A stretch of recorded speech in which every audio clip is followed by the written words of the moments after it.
नमस्कार, आप देख रहे हैं लोक सेवा न्यूज। मैं हूं आपके साथ रजत त्रिपाठी। बिहार विधानसभा चुनाव अब पूरे शबाब पर है। सियासी दल राजनीतिक पैंतरों के जरिए मतदाताओं को रुझाने की जुगत में लग चुके हैं। RJD supremo Lalu Prasad Yadav jail में बंद हैं, तो उनके उत्तराधिकारी बेटे तेजस्वी यादव पूरे बिहार में लालटेन जलाने का दावा कर रहे हैं। लेकिन हम आपको वो सच्चाई बताने जा रहे हैं जिसे आरजेडी को स्वीकारना ही होगा। दरअसल लालू प्रसाद यादव के पैतृक गांव वाले विधानसभा सीट हथुआ पर अभी तक कभी भी लालटेन नहीं जल सकी है। यहां पर नीतीश कुमार का दबदबा कायम है। हथुआ सीट पर पिछले 4 विधायक जेडीयू पार्टी से ही बने हैं। बता दें, राज्य के सबसे चर्चित नेता व पूर्व मुख्यमंत्री लालू प्रसाद यादव का पैतृक घर गोपालगंज जिले के हथुआ विधानसभा क्षेत्र के फुलवरिया गांव में है। इसी वजह से इस सीट की चर्चा राज्य की सियासत में खूब होती है। पिछले चुनाव में जब जेडीयू और आरजेडी एक साथ चुनावी मैदान में थे, तो उन चुनावों में भी इस सीट पर जेडीयू के रामसेवक सिंह को ही जीत मिली थी। उन्होंने हम पार्टी के महाचंद्र प्रसाद सिंह को पटखनी दी थी। 2005 से इस सीट पर लगातार जीतने वाले रामसेवक सिंह पर जेडीयू ने इस बार भी दांव लगाया है। जेडीयू को विश्वास है कि इस बार भी रामसेवक सिंह तीर सही ठिकाने पर लगाने में सफल साबित होंगे। बता दें, हथुआ विधानसभा सीट 2010 में अस्तित्व में आया। इससे पहले यह सीट मीरगंज विधानसभा क्षेत्र का हिस्सा था।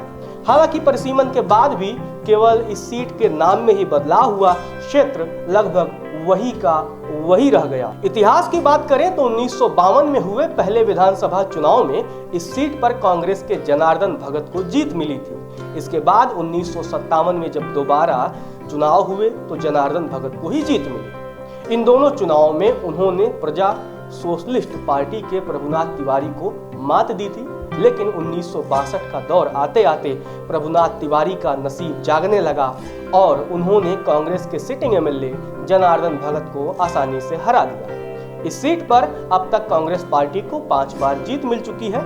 इसके अलावा जेडीयू को इस सीट पर 4 बार जीत नसीब हुई है। इसके अलावा कांग्रेस, सोशलिस्ट पार्टी, जनता पार्टी, जनता दल, सीपीएम, समता पार्टी और एक निर्दलीय विधायक को भी एक बार जीत मिली है।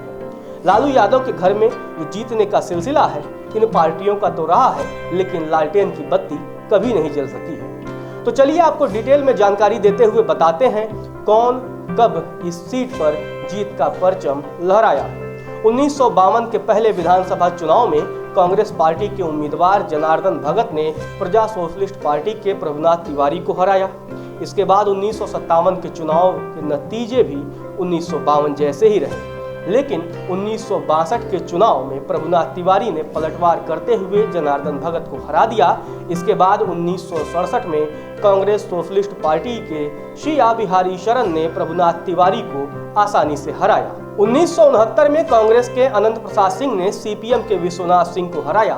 फिर 1972 में अनंत प्रसाद सिंह ने सोशलिस्ट पार्टी के एमएस अब्दुल्ला को हराकर कांग्रेस का परचम लहराया। 1977 के विधानसभा चुनाव में जनता पार्टी के भवेश चंद्र प्रसाद ने कांग्रेस के अनंत प्रसाद सिंह को हराया। इसके बाद 1980 में जनता दल के राजमंगल मिश्र ने कांग्रेस के अनंत प्रसाद सिंह को हराया। वहीं 1985 में कांग्रेस ने फिर इस सीट पर वापसी करते हुए जीत हासिल की। कांग्रेस के लिए यह काम प्रभु दयाल सिंह ने किया।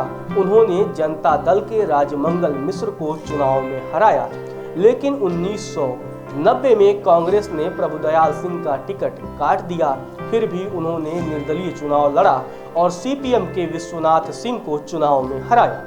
1990 के नतीजों को देखते हुए कांग्रेस ने 1995 के चुनाव में प्रभुदयाल सिंह पर फिर से अपना भरोसा जताया और उन्हें उम्मीदवार बनाया। लेकिन इस बार वे सीपीएम के विश्वनाथ सिंह से चुनाव हार गए। अब सियासत 21वीं सदी में प्रवेश कर चुकी थी। 2000 के विधानसभा चुनाव में प्रभुदयाल सिंह ने समता पार्टी का दामन थाम लिया और अब्दुल समद को परास्त किया। वहीं 2005 से अब तक इस सीट पर जेडीयू के रामसेवक सिंह का वर्चस्व बरकरार है।